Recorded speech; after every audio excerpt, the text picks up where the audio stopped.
When he walked into that room, it was dark. It was life. The energy changed, and not in a good way. Eric Bischoff explores another wrestling what if, and this time he's exploring on what if Tan Sting showed up to Starrcade 97. Let's see what Easy E has to say. What ifs, Eric? Ooh, I love that. Life, liberty, the pursuit of happiness, but the level of what ifs has come up a lot in professional wrestling. And recently, you did a top 5 on YouTube over here at 83weeks.com where this proposition was brought to you. What if you didn't have Medusa throw the WWF women's title in the trash? How different is the Montreal Screwjob? And now we're going to run through some of the what ifs and ask you for your perspective on them. The first one comes from us all the way from Huntsville, Alabama. There's a fellow up there named Conrad Thompson who wants to know, what if Sting showed up tan at Starrcade in 1997? What then? Yeah, now, I mean, tan is a descriptor, but would it have changed anything? Yeah. It would have made my life a whole lot freaking easier, and I wouldn't have to bear the burden of being the guy that screwed this shit up for the rest of my life. That part would have been better for sure. But no, I think if look, I was in the room, I felt what was going wrong, and I'm confident when I say that if Sting would have walked into that room confident, ready to go, prepared mentally and physically, it would have been an entirely different night. And I don't take pleasure in saying that. I'm not defending myself in any way. I'm not saying it for that reason. I'm not defending Hulk Hogan. I'm not making excuses. I'm just being very honest. You know, it's when he walked into that room, it was dark. It was life. The energy changed, and not in a good way.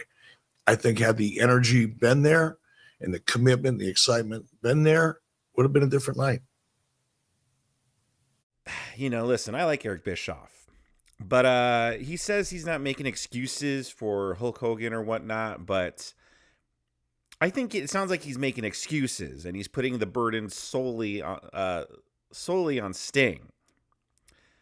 Now, listen, I wasn't there, obviously, in the backstage, so I don't know this whole mood coming down.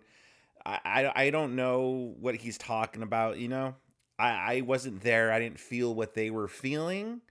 So listen, maybe when Sting really did walk in there, it really just brought down the mood and everyone was like, oh my gosh, like, what's up with Sting here? What's up with Steve Borden?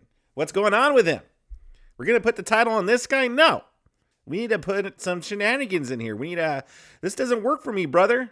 This doesn't work for me. We need to keep the title on Hogan. But no, it doesn't matter. Listen, it doesn't matter how much Sting brought down the mood when he was in the room that night.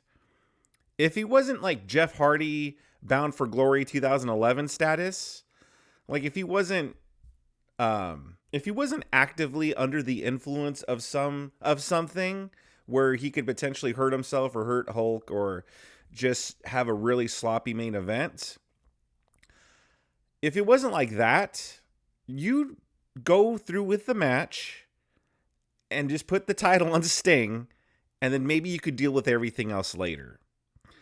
Because here's the thing, is like you guys had been building up that storyline for like a year and a half. You know, this was a long built storyline, and Starrcade was supposed to be the climax. This was supposed to be the ending. It should have just been a squash match. Sting goes in there, freaking goes to town on Hogan, beats him 1, 2, 3.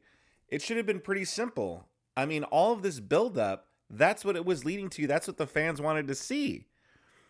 And the fact that, listen, yeah, you didn't go through with it, Eric. Like, I'm sorry. Like, I don't care how not tan Sting was or what his mood was.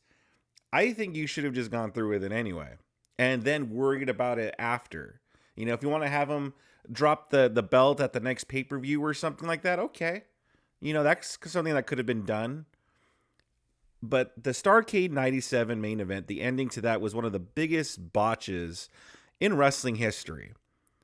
That storyline is a basic B-word storyline where you have the face and the villains going at it for months, leads to that, and the only conclusion is just having the face win and walk out as champion. So I don't care what the mood was when Sting walked into the room. I don't care about all that stuff. In the end of the day, I think you should have just done what the storyline required.